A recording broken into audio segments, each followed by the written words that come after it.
The grand hall of the Imperial Palace sparkled with lights from 1,000 glowing crystals hanging from the ceiling. The floor was made of polished black stone that reflected everything like a mirror. Hundreds of aliens from different worlds stood in small groups, talking and drinking from tall glasses. Their voices echoed in the massive room that could easily fit 10 human houses inside it. Jake Morrison stood near the back wall, wearing his formal military uniform. The dark blue fabric felt stiff and uncomfortable after wearing combat gear for so many years. He watched the crowd with calm eyes, his hands clasped behind his back. At 32 years old, Jake had learned to stay quiet and observe. That skill had kept him alive through more dangerous situations than he cared to remember. Ambassador Helen Porter stood a few feet away, smiling and shaking hands with a tall alien whose skin looked like tree bark. Helen was good at her job. She could make anyone feel important with just a few words. Jake respected that. Diplomacy was harder than combat in many ways. In a fight, you knew who your enemy was. Here, everyone smiled even when they wanted you gone. The Zephyrians owned this planet and ruled over dozens of others. They were a warrior race, tall and strong, with 4 arms instead of 2. Their skin came in shades of purple and blue. Every Zephyrian Jake had seen moved with the confidence of someone who had never lost a fight. They looked at humans the way a lion might look at a mouse. Interesting, maybe even cute, but not worth worrying about. Jake understood why. Humans were new to space travel. 15 years ago, they had finally figured out how to move faster than light. 15 years was nothing compared to the thousands of years other species had been exploring the galaxy. Humans were babies in a universe full of adults. Nobody took babies seriously. A young Zephyrian noble walked past the human delegation. He was talking loudly to his friends, making sure everyone could hear him. His purple skin was decorated with golden tattoos that marked him as someone important. I heard the humans still fight with projectile weapons, the noble said, laughing. Can you imagine? Throwing metal at each other like primitive cave dwellers. Their whole military could not defeat a single squadron of our warriors. His friends laughed. The sound was sharp and mocking. Ambassador Porter heard it too. Her smile stayed on her face, but her eyes went cold. She started to turn away, choosing to ignore the insult. That was usually the smart choice. Jake could not let it go. He stepped forward, his voice calm and polite. Excuse me, but projectile weapons are quite effective. They work in any atmosphere, never run out of energy, and are simple to maintain. Sometimes the old ways work best. The Zephyrian noble turned to look at Jake. His 4 eyes widened in surprise. Nobody had expected the quiet human to speak. The whole area went silent. Other aliens stopped their conversations to watch. Oh, the pet has a voice, the noble said. His friends laughed again, but the sound was nervous now.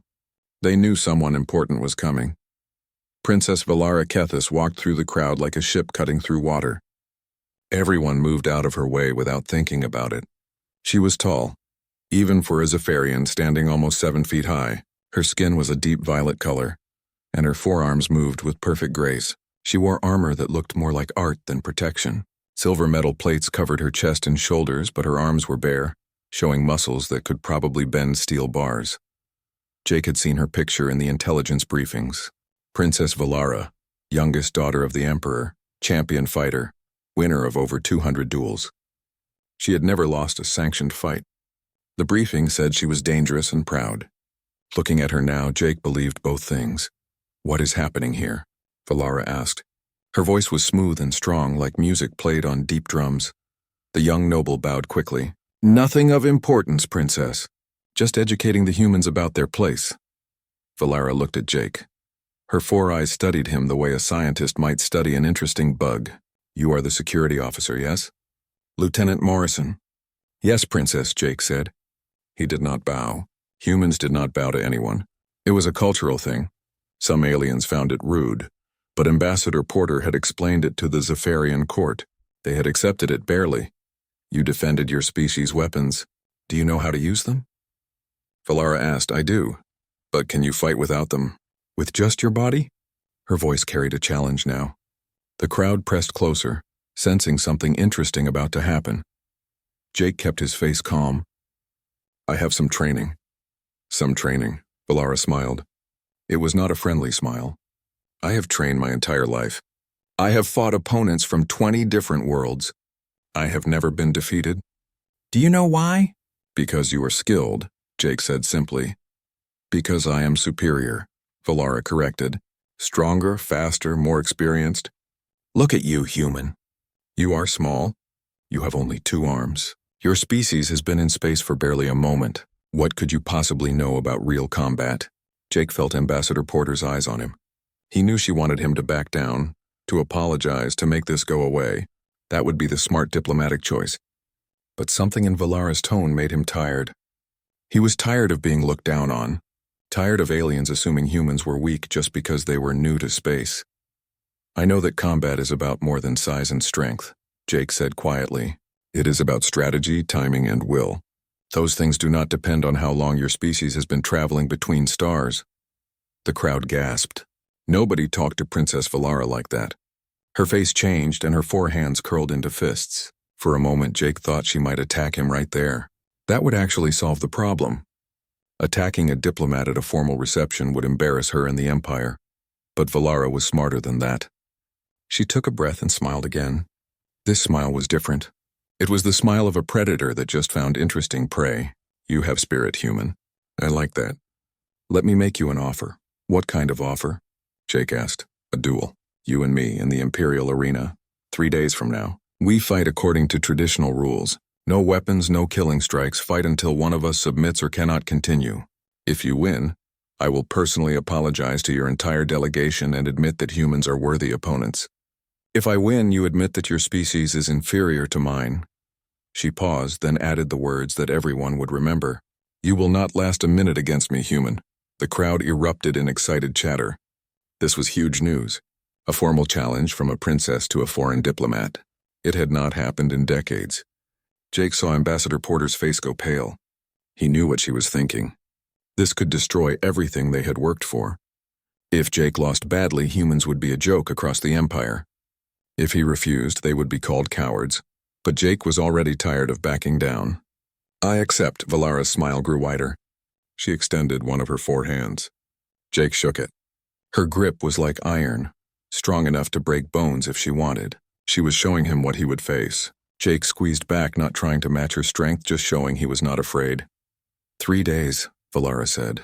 I will see you in the arena, Lieutenant Morrison. Try not to embarrass yourself too badly. She walked away and the crowd swallowed her up. Everyone started talking at once, voices excited and loud. The young noble who had started all this looked worried now. He probably realized he had caused a major diplomatic incident.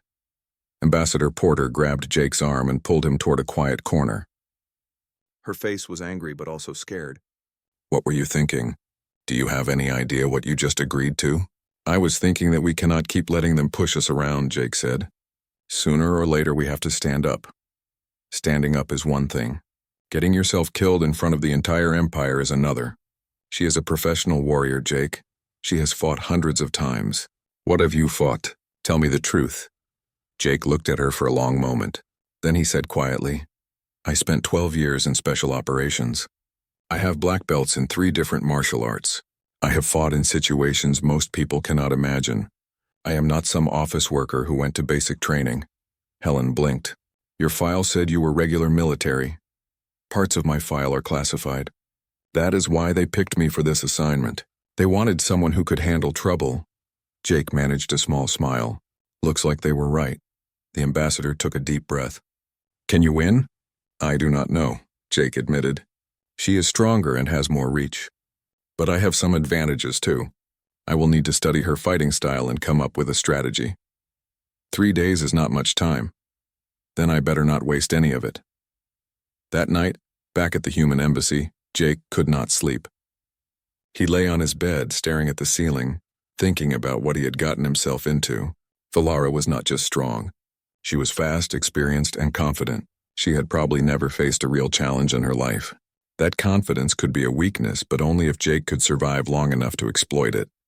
He got up and went to the embassy gym. It was small, but had everything he needed. He started with basic stretches, then moved to shadow boxing, practicing the movements his body remembered from thousands of hours of training. Jab, cross, hook, uppercut, step, pivot, slip, counter. The rhythm was familiar and calming. Then he went to the floor and practiced grappling movements. Shooting. The morning after the challenge, Ambassador Porter called an emergency meeting. Everyone from the human embassy crowded into the conference room. Scientists, cultural specialists, security staff, even the cook. They all knew what had happened at the reception. News traveled fast, especially when it was this dramatic. Helen stood at the front of the room, her hands pressed flat on the table. We have 72 hours to prepare Lieutenant Morrison for a fight that could determine how every species in this sector sees humanity. I need ideas, and I need them now. Dr. Lisa Grant, the embassy's science officer, pulled up a holographic display. It showed a rotating image of a Zephyrian body. I have analyzed their physiology. They are stronger than humans, about 3 times our strength on average. Their forearms give them obvious advantages in striking combinations. Their bone density is higher, making them more resistant to impact damage. So we are looking at a losing fight, someone muttered. Not necessarily, Lisa continued. She zoomed in on the Zephyrian cardiovascular system. They have a distributed circulatory system to support 4 arms. This makes them efficient but also creates multiple pressure points. Their neural coordination is complex. Managing 4 limbs in combat requires significant mental processing. There is potential for overload if the right strategy is used. Jake studied the display carefully. What about endurance? That is where it gets interesting, Lisa said. Zephyrians are built for short, explosive efforts. Their muscle fibers are predominantly fast twitch. Humans, especially trained humans, have better endurance. Your slow twitch muscle fibers give you staying power they cannot match over time. So if I can survive the initial assault and drag the fight out, I have a better chance. Exactly. But surviving the initial assault against Princess Valara will not be easy. Lisa pulled up video footage from Valara's previous fights. I managed to get recordings of her last 10 duels. Watch this. The video showed Valara fighting a massive alien that looked like a bear made of rocks.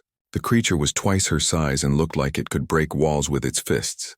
The fight lasted 30 seconds. Valara moved like water, her 4 arms striking from multiple angles at once. High, low, left, right, the rock creature could not defend everything. It tried to grab her, but she was too fast. A spinning kick to the head ended the fight. The creature fell like a tree being cut down. She is incredibly fast, Jake said, and her combinations are complex. But did you notice something? What? Helen asked. She never went to the ground. None of her opponents tried to grapple. They all tried to trade strikes with her, and they all lost. Jake leaned forward. Show me another one. They watched 5 more fights. Each one ended the same way. Overwhelming striking offense, devastating combinations, quick victories. Valara was a knockout artist. She was also a showman. She wanted everyone to see her dominance, to witness her superior skill. That was a cultural thing. Zephyrian warriors earned respect through visible displays of power. She has a pattern, Jake said. She comes out aggressive, using all 4 arms to create a striking storm. Her opponents panic and try to fight back the same way, but she is better at that game than anyone. She overwhelms them in seconds. So what do you do? Helen asked. I do not play her game. I defend, move, and survive. I make her work for every strike. I tire her out. Then when she is tired, I take the fight to the ground where her 4 arms are less useful, and where my grappling training becomes the advantage. That sounds like a plan, Lisa said, but executing it will be the hard part. Everything is hard until you do it enough times, Jake replied. The rest of the day was spent in preparation. Jake worked with Lisa to understand Zephyrian pressure points and weaknesses. He studied more footage, watching Valara's movements frame by frame, learning her tells and preferences. Every fighter had habits. The key was finding them and exploiting them. Meanwhile, across the city in the Imperial Palace, Princess Valara was having a very different conversation. She sat in her private training room, surrounded by weapons and exercise equipment. Commander Draxon Vey stood nearby, his old face creased with concern. Draxon was ancient by Zephyrian standards, over 100 years old, with scars covering his 4 arms like maps of old battles. He had trained Valara since she was a child. He knew her better than anyone except perhaps her father. You should prepare seriously, he said. Valara laughed. Prepare seriously? For a human, Draxon. I have fought champions from 20 worlds. This Morrison is a diplomat who plays at being a soldier. I will defeat him in seconds. You know little about him, Draxon pointed out. You know little about humans in general. I know they are weak. I have seen their athletes compete in galactic games. They are slow and fragile compared to any decent warrior race. Valara stood and began stretching, her forearms moving through complicated warm-up routines. Draxon pulled up a data pad. I did some research. Humans have an interesting history. Their world is violent. They spent thousands of years fighting each other before they ever left their planet. They developed hundreds of different fighting systems. Fighting other humans, Valara said dismissively. That tells us nothing about fighting real warriors, perhaps. But consider this. Humans evolved as persistence hunters. They chased their prey for days until the animals collapsed from exhaustion. Their endurance is remarkable. They also have something called adrenaline that makes them dangerous when threatened. They can ignore pain and injury in ways most species cannot.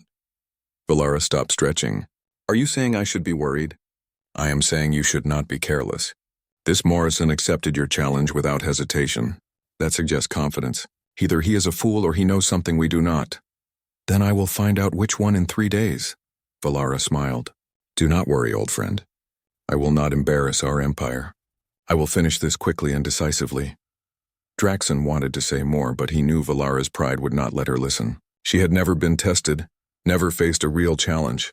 Every opponent had fallen before her superior skill and power. Success had made her confident. Too confident, Draxon feared, but there was nothing he could do except watch and hope. Later that night, Draxon went to the Imperial Archives and searched for information about human combat capabilities. What he found disturbed him. Human military records were partially classified, but what was available showed a species that took warfare very seriously. They had developed everything from unarmed combat systems to planet-destroying weapons in just a few thousand years. They were young but fierce. More concerning was the notation on Lieutenant Jake Morrison's file. Large sections were redacted, marked as classified by Earth's military intelligence. That was unusual for a simple diplomatic security officer. Draxon had seen enough military files to know what that meant. Morrison was not what he appeared to be. He tried to share this with Valara the next morning, but she waved him off. She was watching videos of human fighters, regular athletes competing in their combat sports. They looked slow and weak compared to Zephyrian standards. What she did not realize was that she was watching civilians, not elite military operators. The gap between those two groups was enormous, but Valara had no way to know that. Back at the human embassy, Jake was deep in training. He spent hours each day working on his defensive movements. Slip, duck, roll, redirect. He practiced until his body moved without thinking. He worked on his footwork, staying mobile and creating angles. He drilled takedowns over and over, shooting low and fast, changing levels using his smaller size as an advantage. Lisa created a simulation program that projected Valara's fighting style. It was not perfect, but it gave Jake something to work against. 4 holographic arms came at him from all angles. At first he got hit constantly. The combinations were overwhelming. But slowly he began to find the rhythm. He learned to prioritize which strikes to block and which to evade. He learned to move in ways that made the 4 arms less effective. On the second day, Ambassador Porter came to watch him train. She saw him take dozens of simulated hits, saw him get knocked down repeatedly, saw him get back up every single time. How do you keep going? She asked during a break. Jake wiped sweat from his face. Because stopping means losing. I learned a long time ago that being tough is not about never getting hit. It is about getting hit and continuing anyway. Valara is faster and stronger, but I am stubborn. Is stubbornness enough? Sometimes. Combined with good technique and a solid plan, yes. I know what I need to do. Survive the first minute, make her work, take it to the ground, apply a submission. Simple plan. Simple does not mean easy. No, it does not. But complicated plans fall apart when someone punches you in the face. Simple plans have a better chance. Jake smiled. Trust me, I have been punched in the face plenty of times. On the 3rd day, Jake did light training only. He did not want to be sore or tired for the fight. Instead, he meditated, focused his mind, and visualized the bout. He saw himself defending, moving, surviving. He saw himself taking Valara down. He saw himself winning. Visualization was a powerful tool. The mind could not tell the difference between a vividly imagined experience and a real one. By visualizing success, he was programming his brain for victory. The Imperial arena was enormous. 50,000 seats rose in circular tiers around the fighting floor, and every single seat was filled. Aliens of every species crowded together, their voices creating a sound like ocean waves. Holographic cameras floated through the air. broadcasting the event across the Empire and beyond. This was the most anticipated fight in years. Jake stood in a waiting room beneath the arena, wearing simple black athletic shorts and a fitted shirt. He could hear the crowd above him, feel the vibration of their excitement through the stone walls. His heart beat steadily in his chest. He was nervous but not afraid. Fear was just adrenaline looking for direction. He directed it into focus. Ambassador Porter came in, her face tight with worry. She had not slept well. The entire human delegation was counting on him. Earth itself was watching. No pressure at all. "How do you feel?" she asked. "Ready," Jake said simply. And he was. 3 days of preparation had done everything possible. Now it was time to execute. Remember the plan. Defend, survive, tire her out. I remember. Jake rolled his shoulders, loosening his muscles. "Helen, whatever happens up there, thank you for giving me this chance." She smiled weakly. "Try not to die. The paperwork would be terrible." A buzzer sounded. It was time. Jake walked toward the tunnel that led to the arena floor. With each step, the crowd noise grew louder. He emerged into blazing sunlight and the sound hit him like a physical force. 50,000 aliens cheering, shouting, waiting for violence. The fighting floor was 40 meters across, covered in a material that gave slightly under his feet. Good for traction, easier on joints than stone. The surface was marked with a white circle that defined the combat area. Above, Emperor Theron sat in a golden box surrounded by his advisors. Ambassador Porter took her place in a separate section, her hands gripping the railing. Then Princess Valara entered from the opposite tunnel. The crowd exploded with noise. She wore traditional Zephyrian fighting gear, a form-fitting silver suit that left her forearms bare. She looked even more impressive than Jake remembered. Tall, powerful, moving with the confidence of someone who had never lost. She walked to the center of the arena, and Jake met her there. An old Zephyrian warrior stood between them, the official referee. He raised his forearms for silence, and the crowd gradually quieted. "This is a formal duel under Imperial law," the referee announced, his voice amplified across the arena. "No weapons, no killing strikes, victory by submission, unconsciousness, or inability to continue. Both fighters have agreed to these terms. Honor and glory to both warriors." Valara looked at Jake, her expression a mix of amusement and pity. "Last chance to withdraw, human. I will not think less of you." "I appreciate that," Jake said calmly. "But I am good," Valara smiled. "Very well. Remember, you will not last a minute. We will see." The referee stepped back. He raised one hand. The crowd held its breath. Then his hand dropped and the fight began. Valara exploded forward with terrifying speed. Her forearms became a blur, striking from every angle, high, low, left, right, all at once. It was like fighting 4 people simultaneously. Jake did not try to block everything. He focused on protecting his head and body, letting some strikes glance off his shoulders and arms. He moved constantly, never staying still, creating angles that made her attacks less effective. The crowd roared as Valara pressed forward. Several punches landed solidly, making Jake wince. She was incredibly strong. Each hit felt like being struck with a baseball bat. But Jake had been hit before. He knew how to take damage, how to roll with punches, how to minimize impact. He stayed light on his feet, circling, dodging, surviving. 30 seconds passed. Valara increased her intensity. She threw a combination that would have knocked out most opponents. Jake slipped the first 2 strikes, blocked the third, and ducked under the fourth. He was reading her patterns now, seeing the tells in her movements. When her upper left arm cocked back, her lower right always followed with a body shot. When she stepped with her front leg, her rear arms would strike high 45 seconds. Valara landed a hard kick to Jake's ribs. Pain flashed through his side, but he stayed upright. He gave ground, circling to his right, keeping his defense tight. The crowd was still roaring, but some of the certainty was fading. The human was supposed to be down by now 60 seconds. The first minute passed. Jake was still standing, still moving. The crowd noise changed, confusion mixing with excitement. Valara's expression changed too.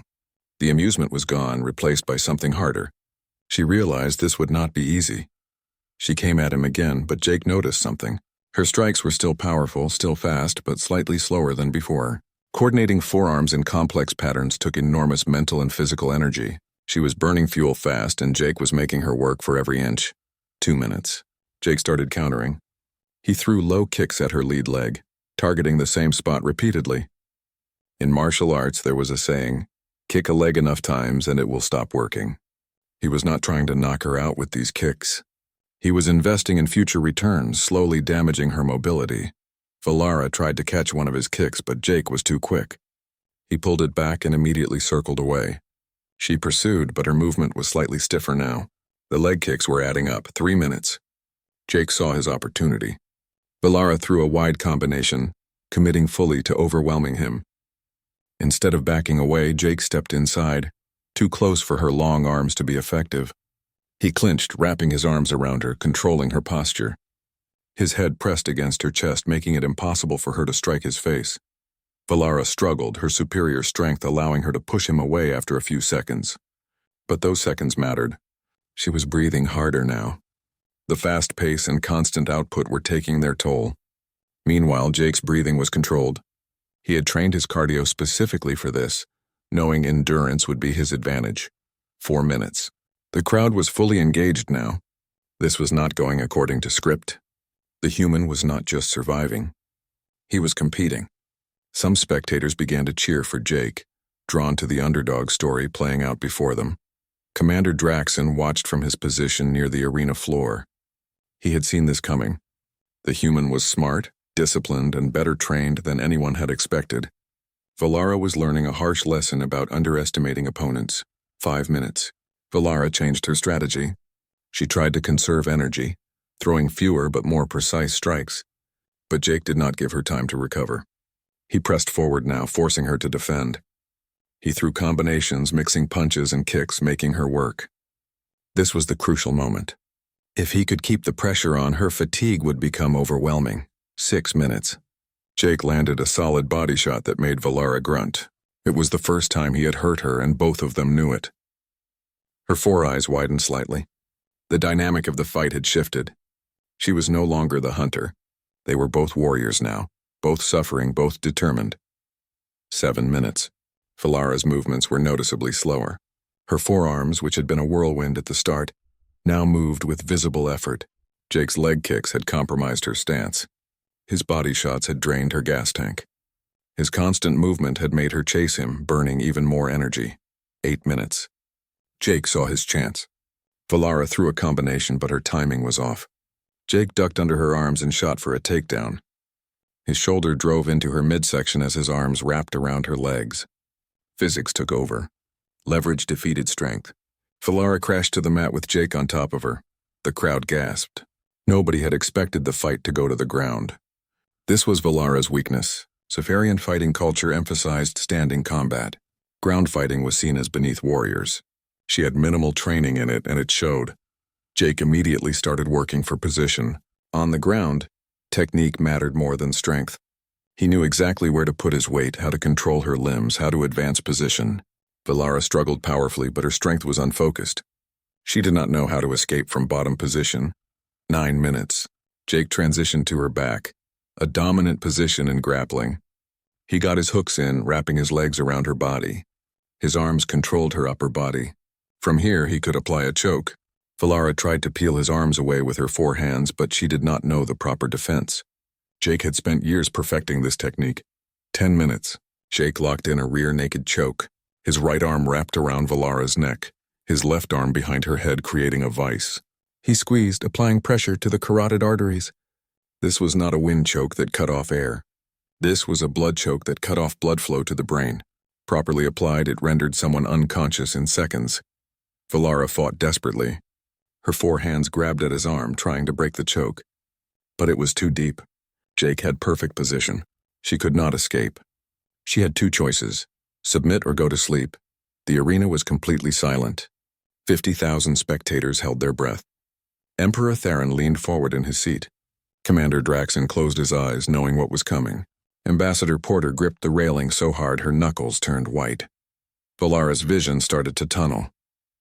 She felt consciousness slipping away. The medical chamber beneath the arena was quiet compared to the chaos above. Jake sat on an examination table while a Zephyrian doctor checked him over. His ribs were bruised but not broken. His face had some swelling. His body would hurt for days, but he had won, and that made every ache worthwhile. Ambassador Porter burst through the door, her face showing relief and joy. She had aged 10 years during the fight and now looked young again. Behind her came several other humans from the embassy, all wanting to congratulate him.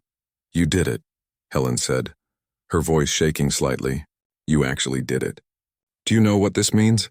"It means I can take a very long nap," Jake suggested, wincing as the doctor pressed on his ribs. "It means everything has changed. The entire galaxy watched that fight. Humanity is not a joke anymore. We are legitimate." She shook her head in wonder. "I have been getting messages from species I could not even get meetings with before. Everyone wants to talk now." "Good," Jake said. "That was the point. Now maybe we can build some real relationships instead of being treated like children."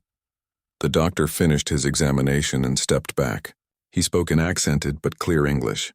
"You are very tough, human. Most beings would have broken ribs from Princess Valara's strikes. Your bone density is impressive." "Thank you." She hits hard. "Indeed.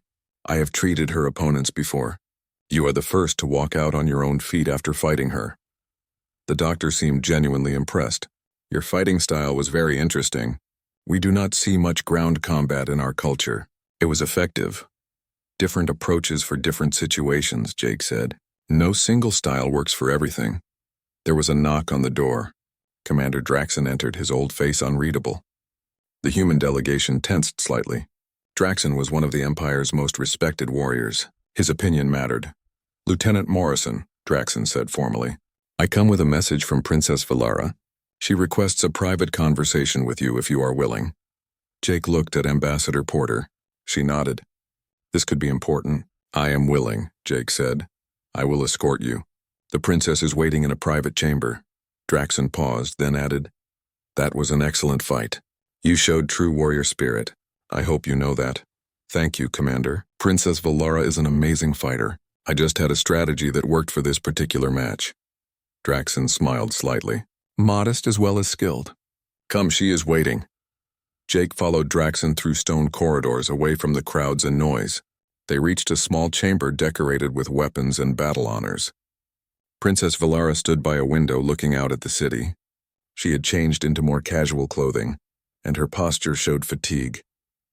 Fighting was exhausting, especially when you lost. She turned as they entered. Her 4 eyes studied Jake carefully. Draxon bowed and left, closing the door behind him. For a moment, neither spoke.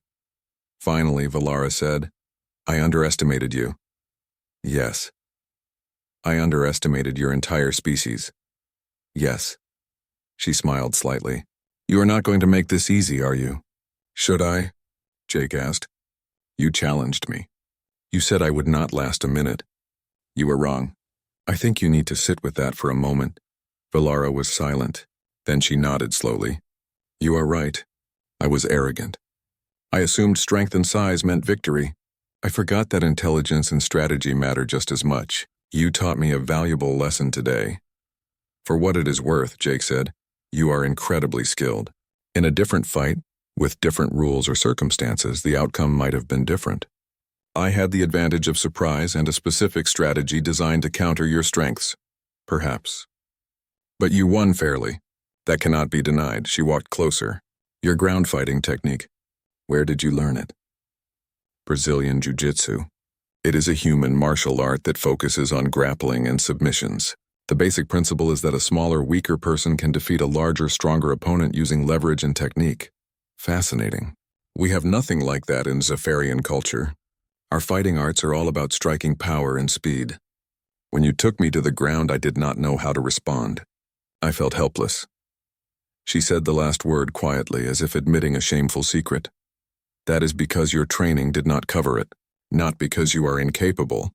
Ground fighting is just another skill set. You could learn it." Valara looked at him intently. "Would you teach me?" Jake was surprised. "You want to train with me?" "Yes, today you showed me a gap in my abilities. I do not like having gaps. I want to learn what you know. I can teach you our striking techniques in return. We could both become better warriors." She paused. "Unless you would prefer not to train with someone you defeated." "I would understand. I would be honored," Jake said honestly. "Training with you would make me better too. Your speed and power are exceptional. Learning to defend against that at full intensity would be invaluable." Valara smiled, and this time it was genuine and warm. Then we have an agreement. Starting tomorrow, we train together. Fair warning, I will not go easy on you. I would not want you to. They talked for another hour, discussing techniques, training methods, and fighting philosophy. Jake explained the principles of leverage and position. Valara described the complex footwork and timing required to coordinate forearms effectively. It was the beginning of a genuine friendship, born from mutual respect earned through combat. When Jake finally returned to the embassy, he found the entire staff celebrating. Someone had broken out bottles of alcohol from Earth. Music played. People laughed and danced. The tension that had gripped everyone for 3 days had finally released. Ambassador Porter pulled him aside. What did Valara want? To train together. She wants to learn ground fighting. I will teach her, and she will teach me Zephyrian striking techniques. Helen smiled. That is brilliant. Cultural exchange through martial arts. It will help build the relationship between our peoples. The media will love it. It is not about media, Jake said. It is about respect. She respects me now because I beat her. But more importantly, I respect her because she accepted defeat with honor and immediately looked for ways to improve. That is the mark of a true warrior. Still, the political benefits are significant. Helen's expression turned serious. You know this is just the beginning, right? Every species in this sector is going to reassess humanity now. Some will want to be our friends. Others will see us as threats. Our quiet little existence as harmless newcomers is over. Good, we were never harmless. We just let people think we were. Maybe it is time to stop hiding what we are capable of. And what are we capable of? Surviving, adapting, winning when we should lose. That is what humans do. That is what we have always done. Jake smiled. The galaxy is just starting to figure that out. That night, Jake finally got his long nap. He dreamed of training sessions, of learning new techniques, of building bridges between species through shared sweat and effort. It was a good dream. Across the city, Valara also slept, but her dreams were troubled. She kept reliving the moment when the choke locked in, the helpless feeling of being unable to escape. But mixed with the frustration was something else. Excitement. She had found someone who could challenge her, teach her, make her better. That was rare and precious. Tomorrow they would begin training. Tomorrow they would start building something new. A friendship between warriors. An alliance between species. A future where humans and Zephyrians learned from each other instead of fighting. But tonight they rested. Both had earned it. The duel was over, but in many ways the real work was just beginning. Building understanding between different peoples was harder than any fight. It required patience, empathy, and willingness to see the world through different eyes. Jake and Valara had taken the first step. They had fought, tested each other, and come out the other side with respect instead of hatred. That was something special. That was something worth building on. The galaxy was watching. Other species saw what happened in that arena. They saw a human defeat a legendary Zephyrian warrior. They saw both fighters show honor and respect. They saw the beginning of something that could change everything. Humanity was no longer the new kids being tolerated by older civilizations. They were legitimate players now, worthy of respect and consideration. That respect had been earned with sweat, strategy, and stubborn refusal to quit. Princess Valara had been wrong about one thing. She said Jake would not last a minute against her. He lasted 10. But more importantly, he lasted long enough to change how an entire empire viewed his species. That was worth every bruise, every ache, every moment of doubt. In the end, the duel was not really about winning or losing. It was about proving that humans belonged in the galactic community. It was about showing that size and strength were not the only forms of power.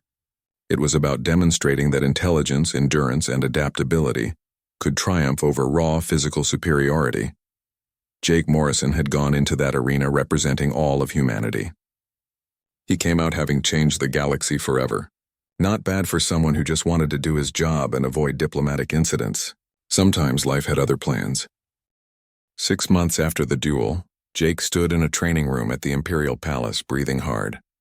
Sweat dripped from his face. Across from him, Princess Valara smiled, also breathing heavily. They had just finished a 2-hour training session and both were exhausted. Your takedown defense is getting better, Jake said, grabbing a towel. That sprawl was perfect. I have a good teacher, Valara replied. And your striking is improving. That combination you threw actually made me worry for a moment. Only for a moment. Well, I have 4 arms. You need to land 4 times as many strikes to overwhelm me. She laughed. But seriously, you have come far. 6 months ago, you could barely block my basic combinations. Now you can counter them. Their training partnership had become the talk of both the Empire and human space. Media outlets covered their sessions. Other Zephyrian warriors asked to join, curious about human fighting techniques. Some human diplomats and soldiers stationed on Varnix Prime also started training with them. The small group grew into a formal exchange program. Commander Draxon walked into the training room carrying data pads. He had become an unofficial advisor to the program, helping bridge cultural differences and resolve disputes. The old warrior had embraced the human techniques enthusiastically once he understood their effectiveness. "I have news," Draxon announced. "The Emperor wants to see you both. He has a proposal." An hour later, cleaned up and dressed formally, Jake and Valara stood in the throne room. Emperor Theron sat on his massive chair, looking every bit the powerful ruler. Advisors lined the walls. This was clearly an important announcement. "Lieutenant Morrison, Princess Valara," the Emperor began. "Your training partnership has been observed closely by this court. The results are impressive. Valara has become more well-rounded as a fighter. Lieutenant Morrison has improved his striking significantly, but more importantly, you have shown that our 2 species can learn from each other." Jake and Valara waited. There was more coming. "I am establishing a formal military exchange program between the Zephyrian Empire and humanity," Emperor Theron continued. "Zephyrian officers will train with human forces. Human officers will train with our warriors. This will strengthen our alliance and improve both militaries. Princess Valara will lead the program from our side. Lieutenant Morrison, your government has agreed that you will lead from the human side." Jake blinked in surprise. "My government agreed?" "Ambassador Porter received the message this morning. You are being promoted to captain and given command of the exchange program. Congratulations." The Emperor smiled slightly. "You started a war with your fists. Now you get to build peace with your mind. Fair trade, yes?" "Yes, Your Majesty." "Thank you. I am honored." Over the next months, the exchange program grew rapidly. 10 Zephyrian warriors traveled to Earth to train with human special forces. 10 human soldiers came to Varnix Prime to learn Zephyrian combat techniques. The results exceeded everyone's expectations. Zephyrians learned the value of grappling, endurance training, and strategic patience. Humans learned complex striking combinations and how to maximize their movements for power. But the impact went beyond just military training. Cultural exchanges followed. Zephyrian scientists shared technology. Human engineers offered different perspectives on problems. Trade agreements were signed. Tourism between worlds increased. The duel that started everything became a symbol of positive change. Not everyone was happy about it. Some Zephyrian hardliners still resented humanity. Some humans worried about becoming too dependent on alien allies. But the majority of both populations saw the benefits. Cooperation was better than isolation.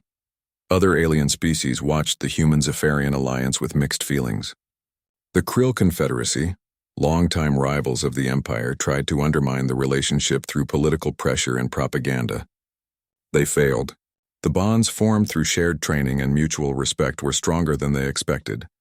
1 year after the duel, a celebration was held in the Imperial Arena. The same place where Jake had fought Valara now hosted a demonstration of the exchange program. Human and Zephyrian warriors performed together, showing integrated fighting techniques that combined the best of both cultures. The crowd cheered enthusiastically. After the demonstration, a reporter asked Jake about the famous duel. "Do you ever think about fighting Princess Valara again?" "Many people want to see a rematch," Jake smiled. "The first fight served a purpose. It proved that humans deserve respect. A rematch would just be entertainment. Princess Valara and I have more important work to do now. We are building bridges between our peoples. That matters more than any fight." Valara, standing nearby, added, "Lieutenant Morrison taught me something important that day. He taught me that true strength is not just physical. It is mental, strategic, and adaptable. The greatest victories are not won in the arena, but in the relationships we build. Fighting again would miss the point of everything we have learned." Their words were broadcast across the Empire and beyond. Many species reconsidered their view of humanity. If even proud Zephyrian warriors respected humans, maybe everyone else should too. 2 years after the duel, Jake received orders to return to Earth. His tour of duty was complete. He had accomplished more than anyone expected. The exchange program was thriving under new leadership. Human-Zephyrian relations were stronger than ever. His job was done. On his last day, Valara came to say goodbye. They stood in the training room where they had spent so many hours together. The space felt different now, full of memories. "I will miss training with you," Valara said. "You pushed me to become better, not just as a fighter, but as a person." "Same here. You taught me that strength and honor can exist together. You could have hated me after I beat you. Instead, you chose to learn and grow. That takes a different kind of courage." "When I said you would not last a minute against me, I was speaking from ignorance." Valara smiled. "You lasted long enough to change my entire worldview. That is worth more than any victory. You taught me something too. You taught me that even enemies can become friends if they are willing to see each other as equals." They embraced.